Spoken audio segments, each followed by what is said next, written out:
1100-র উপরে মানুষ মারা গেল 5 তারিখের আগে। আমাদের এখন শপথবদ্ধ হওয়া দরকার। আপনি কি বুঝে হ্যাঁ করছেন নাকি আন্দাজে হ্যাঁ করছেন? ইসলাম এটার নাম। আজ আমরা যদি ঐক্যবদ্ধ হয়ে এভাবে সব এক জায়গায় হতে পারি না, একজনের জন্য নবীজি যদি সব বাদ দিয়ে প্রতিশোধ নেওয়ার জন্য শপথ নিতে পারে, 1100 মানুষের জন্য যে লোকটা দায়ী, ও চট করে ঢুকে পড়বে, আমরা আঙ্গুল চষবো। আসেন, আপনি আসেন, আপনাকে দেখছি, আসেন। এখানে একটা টাচ দিয়ে রাখি, কয়েকদিন আগে শিল্পকলা একাডেমির একজন দায়িত্ব পেয়েছে। এই লোকটার নাম সৈয়দ বেলাল আহমেদ না হেলাল, বেলাল না হেলাল আহমেদ জান। এই লোকটা দায়িত্ব পাওয়ার পরে চেয়ারে বসেই ঘোষণা দিয়েছে আল্লাহর বিরুদ্ধে যে 2024 সালে মেয়েদের পর্দা করার দরকার নেই। পর্দা করা এটা তো হামজার নির্দেশ। কার? বলেন বলেন, এ সরাসরি কথা বলেছে হামজার বিরুদ্ধে না আল্লাহর বিরুদ্ধে? এটা যেহেতু তাফসীর মাহফিলে এই মানুষগুলো না, এটা রেকর্ড হচ্ছে, কালকে সারা দেশে ছড়াবে। আমি এখন 18 কোটি মানুষের দায়িত্ব নিয়ে কথা বলছি। ইমিডিয়েটলি এই নাস্তিককে চেয়ার থেকে নামাতে হবে। এই কথা বলেন না কেন? নয়তো এরকম সাহস পাবে, কিছুদিন পরে কালামানিকের মতো আরেকজন আসবে। আমরা চাই এই নাস্তিক সৈয়দ হেলাল উদ্দিন নাকি হেলাল আহমেদ শিল্পকলার দায়িত্বে যে পেয়েছে, আল্লাহর বিরুদ্ধে কথা বলিস। 96% মুসলমানের দেশে আল্লাহর বিরুদ্ধে কথা বলা মানুষ আমরা দেখতে চাইছি। আরে না, ওকে পাল্টাতে হবে, ওকে পাল্টাতে হবে। এর জন্য যদি আবার শপথ নেওয়া লাগে, আমরা শপথ নিতে রাজি আছি। স্বপ্ন যখন দেখেছে রাসূলুল্লাহ নায়েবরা, এই স্বপ্ন বাস্তবায়ন হবে। উনি যখন বলেছিলেন জালেমদের নাকের ডগার উপরে কালেমার পতাকা উড়বে, ইনশাআল্লাহ এই স্বপ্ন বাস্তবায়ন হবে। এই জন্য আয়াতের মাঝে আল্লাহ ইনশাআল্লাহ দিয়েছেন, ইনশাআল্লাহু আমিন। নিরাপত্তার সাথে আপনি চলতে পারবেন। মুহাল্লিকিনা রুসাকুম ওয়া মুকাসসিরিনা লা তাখাফুন। যখন মসজিদে হারামে প্রবেশ করে কেউ চুল কসর করে, কেউ টাক করে ফেলবে, কোনো ভয় থাকবে না তোমার মনের ভেতরে। ফাআলিমা মা লাম তা'লামু, এটা তো তুমি জানতে না, আমি আল্লাহ তোমাকে জানিয়েছি। আমি আল্লাহ নিজে জানি, কিন্তু তোমরা নিজেরা এটা জানতে না। ফাজআলা মিন দুনি যালিকা ফাতহান করিবা। আল্লাহ বলেন আমি আরেকটা সংবাদ তোমাদেরকে দিয়ে দিলাম, একটা বিজয়ের সংবাদ দিলাম, তোমরা অতি শীঘ্রই দেখতে পাবে। 1400 বছর আগে রাসূলকে যেমন আল্লাহ দেখিয়েছিলেন, আমাদেরকে দেখাতে পারবে না, ওই শক্তি আল্লাহর নেই। বলেন বলেন, আমরা এরকম 1399 জনের মতো যদি ঐক্যবদ্ধ হয়ে শপথ নিতে পারি, আজকে কোন জালেমের ছাড় নেই। আল্লাহ শুধু এতটুকু দেখেই কাফেরদের মনের ভেতরে ভীতি সঞ্চার করে দেবে, ওরা ভয়তে ওসমানকে ছেড়ে দেবে। আজ বিশ্বের দিকে তাকান, আন্তর্জাতিক মহলটা কিন্তু অনেকে এখন নজর দিচ্ছে এই দেশের দিকে। এই বিষয়টা গোপনীয়, এই জন্য আমি বলছি না। আপনি মনে করছেন দেশে ইসলাম কায়েম হয়ে গেলে আপনি টিকে থাকতে পারবেন না। আমার পাশে যে প্রতিবেশী আছে, প্রতিবেশী কোনোদিন চায় যে আমরা এ দেশে দিন কায়েম করে ফেলি? ওরা আমাদের এই দেশকে যখন ভাগ হয় তখন নাকি সাহায্য করেছিল পাকিস্তানের কাছ থেকে আলাদা করার জন্য। এই জন্য ওনারা আমাদের বন্ধু। আজ ওনারা 7 সিস্টারের মাধ্যমে 7 ভাগ হচ্ছে, আমরাও সাহায্য করব। আপনি যদি 1 ভাগ করে বড় বন্ধু হয়ে যান, আমরা 7 ভাগ করে দিচ্ছি, আমরা তো আরো বড় বন্ধু। অলরেডি শুরু হয়ে গেছে, যা শুরু হয়েছে মণিপুরে, দেখেন কি হয় কয়েকদিন পরে। ধুতি নিয়ে টানাটানি বেঁধে যাবে দাদার। ফাতাহান করিবা, আসন্ন বিজয় আমরা দেখতে পাচ্ছি, বিজয় খুব নিকটে। আল্লাহ যেন চর্ম চোখে এটা দেখার তৌফিক দেয় যে দেশটা কোরআন দিয়ে চলছে এবং নিরাপদে আছে। শুধু চললেই হবে না, নিরাপত্তা লাগবে। 228টা রাষ্ট্র এখন দুনিয়ায়, মাত্র 57টা মুসলিম রাষ্ট্র, এর ভেতরে অধিকাংশগুলোই মুনাফিক। কথা বলেন না কেন? তাও আশপাশের প্রতিবেশীগুলো যদি ইমানদার পেতাম তাও আশার সঞ্চার হতো। প্রতিবেশীগুলো সব হারামি আর বেঈমান। তারপর মনুষ্যত্ব যেহেতু আছে, চীনের রাষ্ট্রদূত যা বলেছে সেই দিন, এমনকি মায়ানমারের রাষ্ট্রদূত যে পজিটিভ কথাগুলো বলছে, আশা করছি বাকি যারা আছে সবার মন আল্লাহ ঘুরিয়ে দেবে। এই দেশে আবার নায়েবে রাসূলের স্বপ্ন পূরণ হবে, কালেমার পতাকা পতপত করে উড়বে ইনশাআল্লাহ। মেয়েদের যে জুজুর ভয়গুলো দেখানো হচ্ছে যে ইসলামে দেশে কায়েম হয়ে গেলে আপনাদের ঘরের ভেতরে থাকা লাগবে, এটা মিথ্যা কথা। জামাতে ইসলামের কেন্দ্রীয় আমির উনি ঘোষণা দিয়েছে জুজুর ভয় বাদ দেন, ইসলাম যদি দেশে কায়েম হয় সবচেয়ে বড় নিরাপত্তার সাথে থাকবে মেয়েরা, তখন আর ধর্ষণের সেঞ্চুরি হবে না। কথা বলেন। আল্লাহ আমাদেরকে এই দৃশ্য দেখার সুযোগ যেন করে দেন, বলেন আমিন। গত পরশুদিনও দিনাজপুরের মাটিতে 10 জন অমুসলিম ইসলাম গ্রহণ করেছে আমাদের কাছে।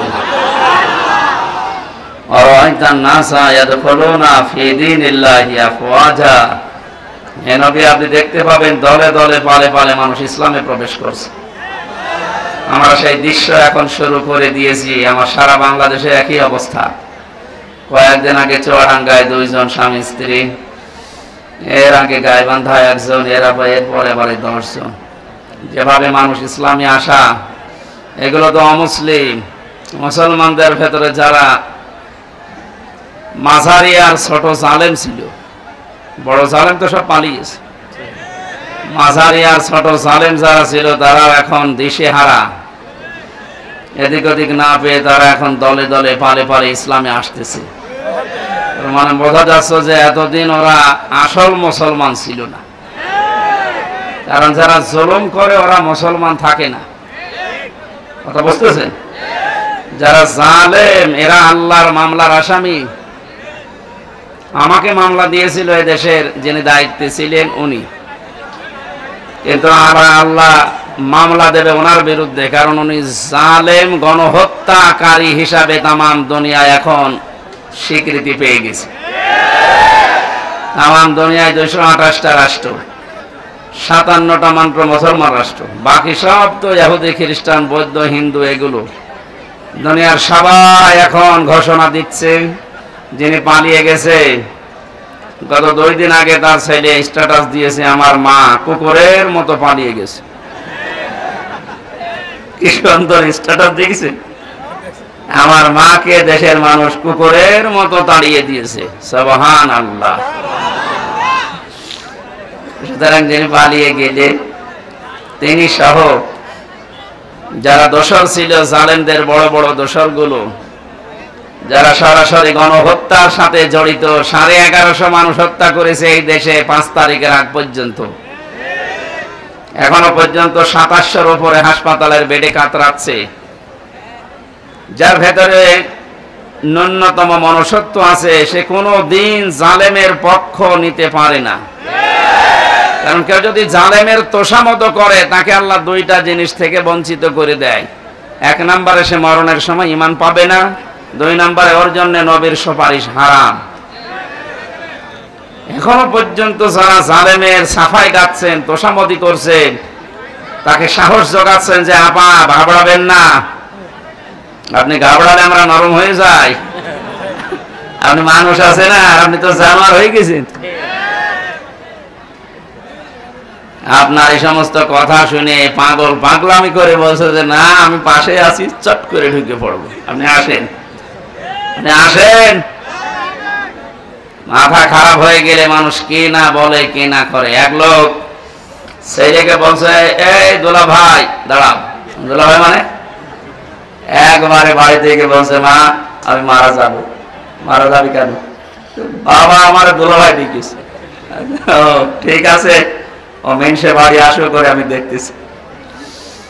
সারাদিন পরে যখন বাড়িতে এসেছে ডাক দিয়ে বলছে, কি করো তোমার মাথা ঠিক আছে? তুমি নাকি ছেলেকে দোলা ভাই ডেকেছো? বলছে, ওরে মা গরু হারালে এরকম হয়। একটা গরু হারিয়ে গেছে। কি হারিয়েছে? একটা গরু হারিয়ে গেছে, তাই ছেলেকে দোলা ভাই বলে ফেলছে, স্ত্রীকে মা বলে ফেলছে। একটা রাজত্ব হারিয়ে গেলে মাথা ঠিক থাকে? এই জন্যই তো ওটা পাল্টা বকতেছে। নাই তো যে লোকটার নামে 113টা মামলা, সব মার্ডার মামলা, গুমের মামলা, সে কোন সাহসে এই কথা মুখ দিয়ে বের করে যে আমি পাশে আছি, চট করে চলে আসবো? ওর মাথা খারাপ হয়ে যায়নি? আপনি কি জানেন কত মানুষের বুক খালি করেছেন আপনি? কত মানুষ আশায় আছে আপনার শুধু একটু চামড়া পাওয়ার জন্য। কত মানুষ মান্নত করে আছে, আল্লাহ তুমি একটু চামড়া দিও। সুতরাং যেহেতু রাজত্ব হারিয়ে গেছে, তো আজকের স্ট্যাটাস দিয়েছে জয় সাহেব যে আমার মার মাথা খারাপ, ওনার কোনো বক্তব্য আপনারা কাউন্ট করবেন না। গর্ব হারালে মানুষ যদি বউকে মা বলে ফেলে, ছেলেকে দোলা ভাই বলে, রাজত্ব হারিয়ে গেলে অনেকে অনেক কিছু এখন বলবে।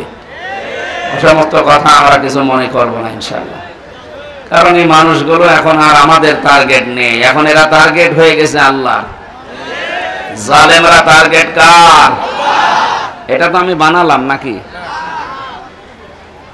সূরা শুরা 25 নাম্বার পারা 6 নাম্বার পৃষ্ঠা 13 নাম্বার লাইনের 42 নাম্বার আয়াতের প্রথম অংশে আছে, ইন্নামাস সাবিলু আলাল্লাযিনা ইয়াযলিমুনান নাস।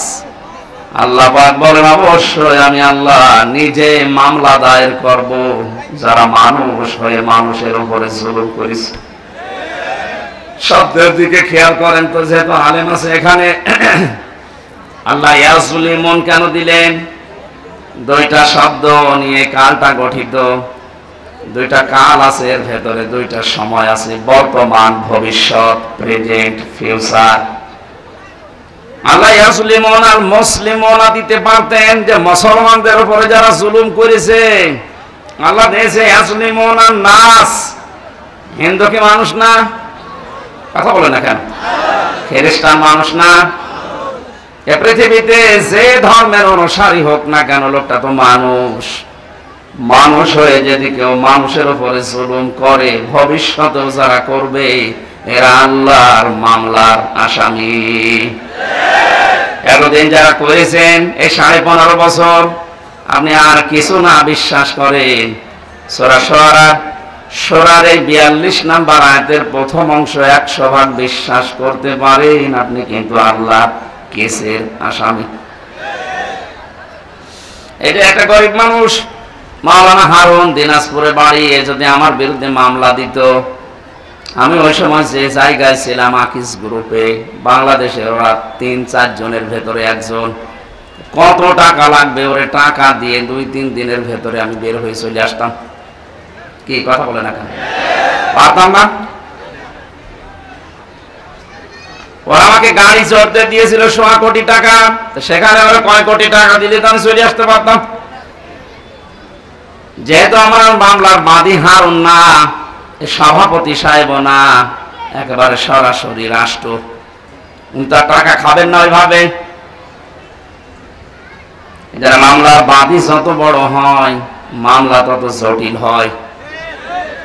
3টা বছরের ভেতরে বহু চেষ্টা চালিয়েছে আমার পরিবার, আমার দল মিলে, কোল কিনারা করতে পারে নাই, কিচ্ছু হয়নি।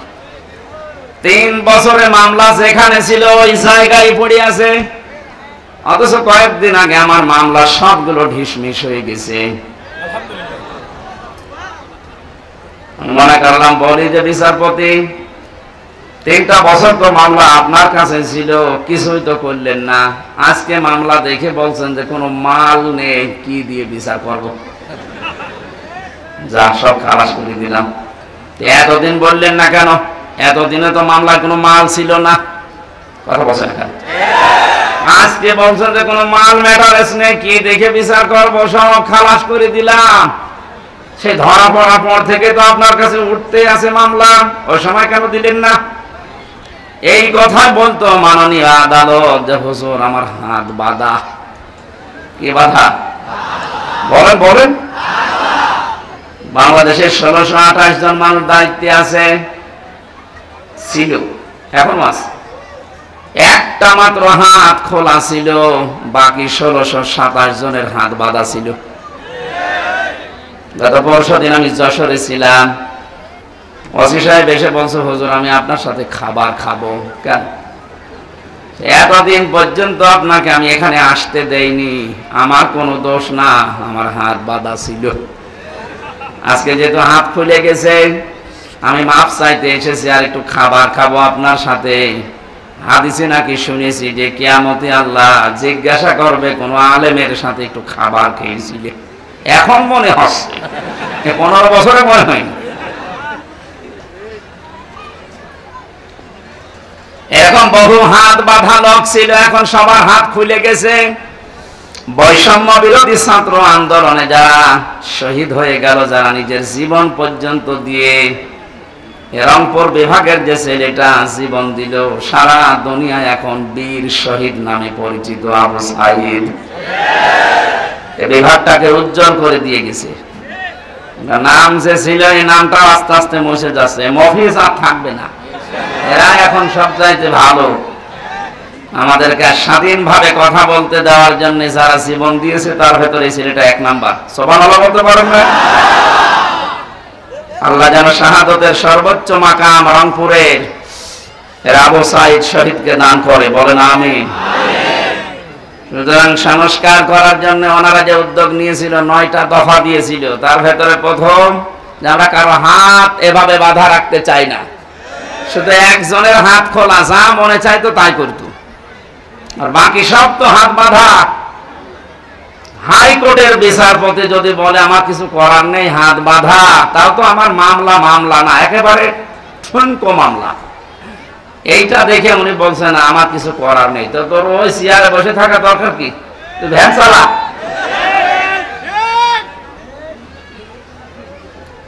আল্লাহ বিশাল জগদ্দল পাথর আমাদের বুকের উপর থেকে নামিয়ে একটা স্বস্তি, শান্তি, একটা নিরাপত্তা আমাদেরকে দিচ্ছেন। আমি ওই ধাঁচে একটা তেলাওয়াতকৃত আয়াত সামনে আপনাদের দিয়েছি। তাফসীরুল কোরআন মাহফিল লিখে দিয়েছেন, আমরা তাফসীর আকারে কথা বলার চেষ্টা চালাবো ইনশাআল্লাহ। মনে করলাম যে এটা মনে হয় সিরাত মাহফিল, যেহেতু তাফসীর মাহফিল লিখেছেন, আমরা তাফসীর আকারে কথা বলবো। আল্লাহ যেন আমাদের তৌফিক দেন। জাহাঙ্গীর আলম ভাই বলছিলেন যে একটা স্বস্তি লাগছে, একটা আনন্দ লাগছে, আমাদের আসলে একটা আনন্দ লাগছে। কোন নিয়ামত পাওয়ার পরে যদি 3টা বিষয় আপনার সামনে আসে, তাহলে আপনি মনে করবেন যে আপনি নিয়ামতের শুকরিয়া আদায় করেছেন। কয়টা? এটা একটা নিয়ামত না? এই যে মুক্তভাবে জীবনে কথা বলতে পারছি এখন, উনি বলছিলেন না যে এখন আর অনুমতি নেওয়া লাগবে না। হ্যাঁ, আসলেই তাই। সারা বাংলাদেশের 56,000 বর্গ মাইল। কয়েকদিন আগে গোয়েন্দা বিভাগের যিনি প্রধান এই বাংলাদেশে এখন, তিনি আমাকে বলছিল, হুজুর যেখানে যে ধাঁচে আল্লাহ কথা বলেছে কোরআনে, আপনি ওই ফোর্সে কথা বলবেন, কোনো বাধা নেই, কারো অনুমতি এদেশে আর নেওয়া লাগবে না। অন্যান্য ধর্মের মানুষেরা যেভাবে তাদের ধর্ম পালন করে, আপনারা কোরআন প্রচার করবেন এই মুসলিম দেশে উন্মুক্ত, কোন মহারথীর আর অনুমতি লাগবে না। এটা বিশাল কথা না? বলছে যদি কেউ বাধা দেয়, একটু টাচ দেবেন, এই নাম্বার সেভ করে রাখেন, ওর ঠ্যাং ভেঙে ফেলবো। আমি বললাম যে স্যার আপনি ছিলেন কোথায়? বলছে না, আমি কয়েকদিন আগে দায়িত্ব পেয়েছি, আমি এর আগে ছিলাম না। আমি একজন মুসলিম, আমার যা দায়িত্ব আমি পালন করব মরণ পর্যন্ত। আল্লাহ যেন তাকে তৌফিক দেন, বলে না। সুতরাং আমরা চাচ্ছি যত বিভাগ আছে বাংলাদেশে, বিচার বিভাগ, শিক্ষা বিভাগ, যত রকমের বিভাগ দেশে চলছে, স্বাস্থ্য বিভাগ সহ সব বিভাগের যারা দায়িত্বে আছেন, তাদের হাত যেন আর বাধা না থাকে, খুলে যায়। বলেন হাত খোলা থাকলে মানুষের যে সাহস হয়, তার বাস্তব প্রমাণ এই শহীদ আবু সাইদ হাত খুলে দাঁড়িয়েছিল। কথা বলে না কেন? হাত খুলে যেভাবে দাঁড়িয়েছে, কি সাহস বলেন তো? ওর কি জীবনের মায়া ছিল না? ছিল, ওর জীবনেরও মায়া ছিল। আমি কয়েকদিন আগে গিয়েছিলাম আমার কবরে, ওর বাবা বলছিল ছোটবেলা থেকে এরকম প্রতিবাদী, এমনিতেই গরিব মানুষের ছেলে, কিন্তু অন্যায় দেখলে সহ্য করতে পারে না, প্রতিবাদ জানাবে, সে পেছনে যা হয় হোক। যেহেতু হাত খোলা ছিল, দেখেছেন কি সাহস, নিজের জীবন পর্যন্ত বলেছে নে, বুকের ভেতর বলছে যাও, বুক পেতেছি গুলি কর, গুলিও করেছিল। যে মানুষগুলো গুলির সাথে সম্পৃক্ত, বলছে স্যার একটা মারি একটা মরে আর একটা যায় না, কি মানুষ আছে? এগুলো সব জানোয়ার। আর ভিডিও করে করে আবার দেখাচ্ছে। যারা এর সাথে সম্পৃক্ত কাউকে যেন ছাড় দেওয়া না হয়। যারা একেবারে ছোটখাটো জালেম আছে এদের অত কিছু করার দরকার নেই। না, ছোটখাটো জালেমেরা কি করবে? আগস্টের 5 তারিখে 1টা পর্যন্ত সব একেবারে জান্নাতে ছিল। বিকাল 5টা বাজার পরে আমার বংশের, তো আমার কুষ্টিয়ায় বাড়ি, আমার বংশের 100 জনের 98 জন সব বঙ্গবন্ধুকে দ্বিতীয় নবী মনে করে, মানে এইরকম গোড়া আওয়ামী লীগ। আমার বিকাল 5টায় বলছে, বাবাজি আমরা সব পাল্টিয়ে গেছি। পাল্টিয়ে গেছি মানে এখন আমরা সব জামাত ইসলাম।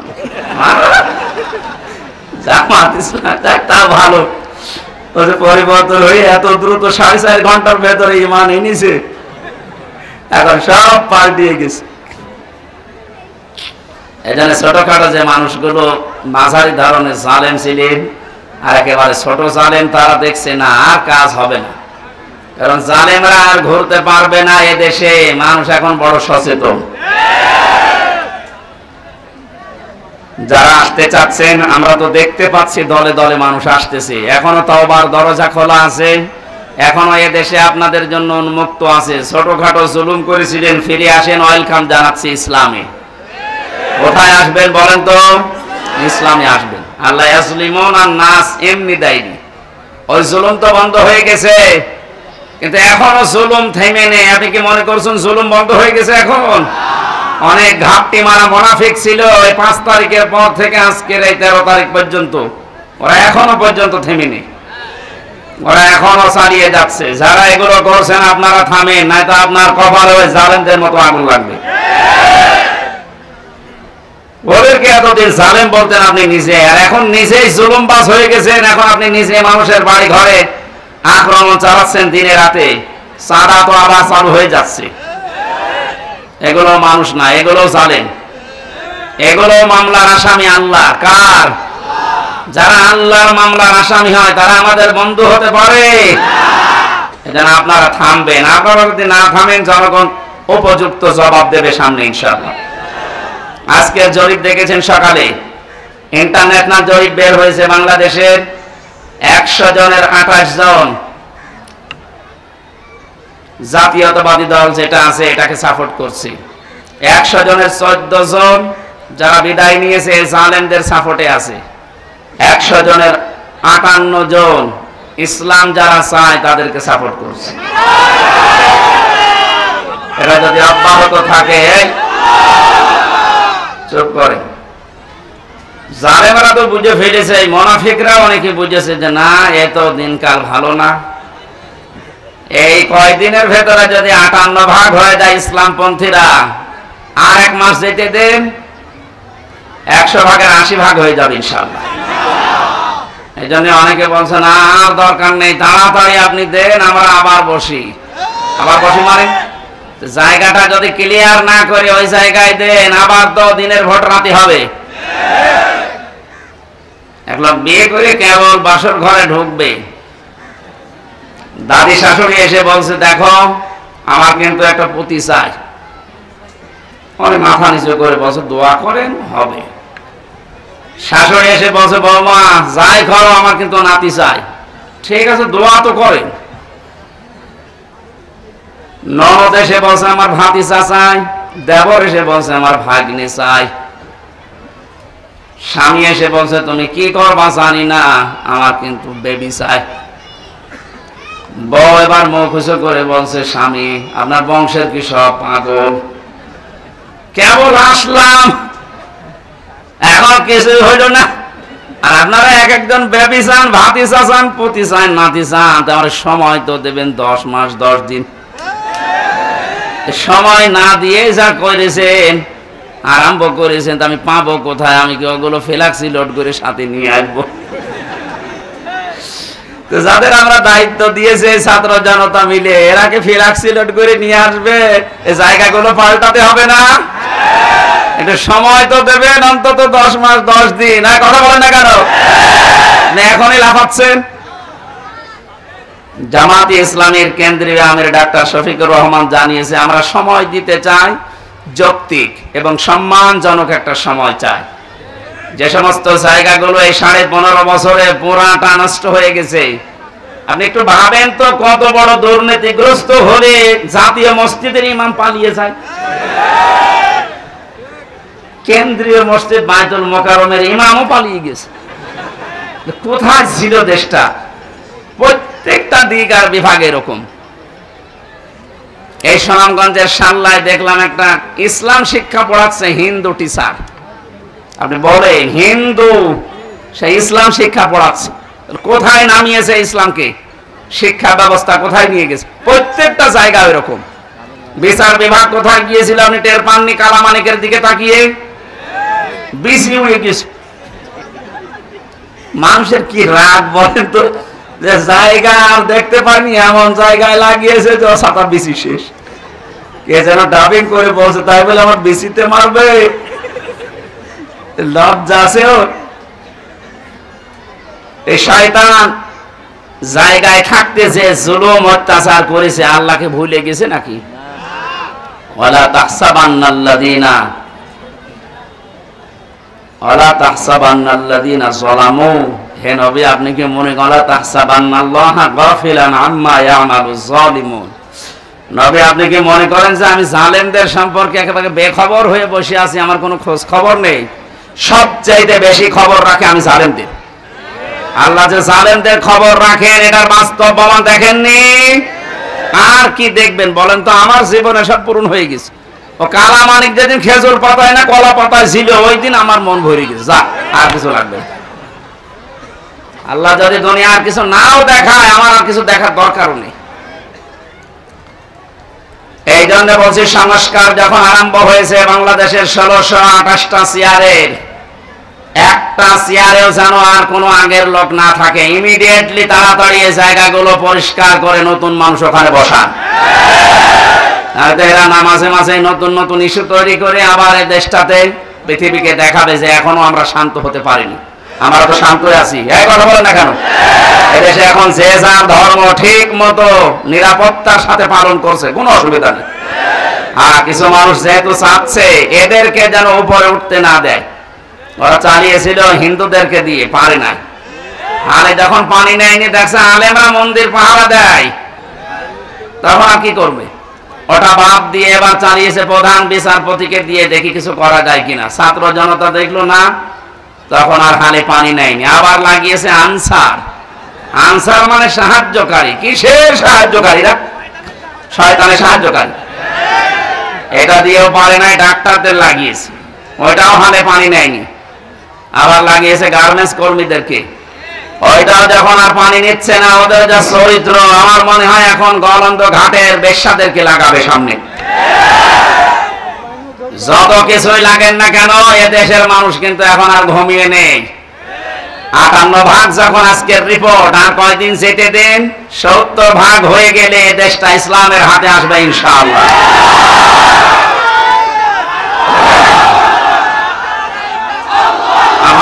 আমরা যেহেতু কোরআনের আয়াত 100 বিশ্বাস করি না, 98 আল্লাহ জানিয়েছেন অরাইতান নাসা ইয়াদখুলুনা। ইয়াদখুলুনা এটা মুজারি, বর্তমান ভবিষ্যৎ, প্রেজেন্ট ফিউচার। এনবি যখন দেখবেন যে আল্লাহর সাহায্য এসে গেছে, তখন আপনি বিজয় দেখতে পাবেন। আর বিজয় দেখলেই যে কয়টা কাজ বিজয়ের পরে হয়, তার প্রথম কাজে দলে দলে বারে বারে মানুষ ইসলামে প্রবেশ করবে, করছে, করবে। এটা অব্যাহত থাক, বলেন আমিন। যিনি আমাদেরকে আজকে তাফসীর মাহফিলে নিয়ে আসলেন, এই মুক্ত জীবনে কথা বলতে পারছি মুখ ভরে, মানে জবান খুলে দিয়ে, তাকে ধন্যবাদ জানিয়ে বলছি আলহামদুলিল্লাহ। দরুদ আর সালাম পড়ছি মুহাম্মদুর রাসূলুল্লাহ সাল্লাল্লাহু আলাইহি ওয়াসাল্লামের উপরে। আমার আজকের তেলাওয়াতকৃত আয়াত সূরা ফাতিহা। কোন সূরা? বলেন বলেন। ফাতাহ শব্দের শাব্দিক অর্থ বিজয়। যেহেতু একটা বিজয় পেয়েছি আমরা, পরাধীন থাকলে মানুষ যে কি অসহায় থাকে আমি রিমান্ডে বুঝেছিলাম। মাটির নিচে যখন আমাকে নিয়ে যেত, মাঝে মাঝে চোখ কালো কাপড় দিয়ে বেঁধে, আমার মাথায় দড়ি লাগিয়ে, হাতে হ্যান্ডকাপ দিয়ে টাঙিয়ে রেখেছিল 11 ঘন্টা। এমন একটা অসহায়ত্ব জায়গায় ছিলাম, দুনিয়ার কোনো মানুষের আওয়াজ নেই সেখানে, মাঠের নিচে একেবারে কিং কর্তব্য বিমূঢ় হয়ে কোনো আওয়াজ যায় না। কোন নামাজ হচ্ছে কোন আজান হচ্ছে কিছুই জানি না। জোহর আসর মাগরিব ঈশা পড়েছি আমি ইশারায়, আমি জানি না যে আজান হয়েছে কিনা নামাজ হয়েছে কিনা, কারণ কোথায় আছে আমি নিজেও জানি না। পরবর্তীতে দেখলাম মাটির নিচ থেকে ওই সিঁড়ি দিয়ে উপরে তুলছে। এই যে স্বাধীন দেশের নাম সন্তান যে আমরা স্বাধীন, অথচ আমরা ছিলাম পরাধীন। কি ছিলাম?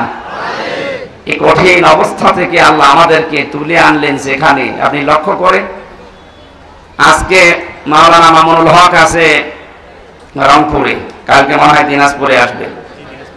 কয়েকদিন আগে আমার কুষ্টিয়ার বাংলাদেশ জামাত ইসলামী কুষ্টিয়া জেলা শাখার উদ্যোগে 550 আলেমকে এক জায়গায় করেছিল। আপনি ভাবেন বাস্তবতা নিয়ে আজ 550 আলেম 3.5 ঘন্টা 4 ঘন্টা আমরা আলোচনা করেছি, কোনো বাধা নেই, কোনো ভয় নেই, কোনো আশঙ্কাও নেই। অথচ আগস্টের 5 তারিখের আগে 550 না 5.5 জন আলেম এক জায়গায় হলে 10টা মামলা হয়ে যেত। কোথায় থেকে কোথায় আল্লাহ নিয়ে এসে দিয়েছেন, শুকরিয়া আদায়ের জন্য বলেন আলহামদুলিল্লাহ। দরুদ আর সালাম পড়ছি কেন? কারণ বিশ্বনবীকে আল্লাহ পৃথিবীর রহমত করে পাঠিয়েছিলেন। তিনি শুধু সৌদি আরবের নবী ছিলেন না, ওলিয়া জোহান্নাস ইন্নী রাসূলুল্লাহি ইলাইকুম জামিআ। হে নবী, আপনি দুনিয়ার মানুষকে জানান আমি শুধুমাত্র এই এলাকার জন্য নবী হয়ে আসি নাই, তামাম পৃথিবীর যত জায়গা আছে সবার জন্য আমি রাসূল। বলেন সুবহানাল্লাহ। তামাম পৃথিবীর যে জায়গা আছে তার ভেতরে বাংলাদেশ নেই। বলেন বলেন।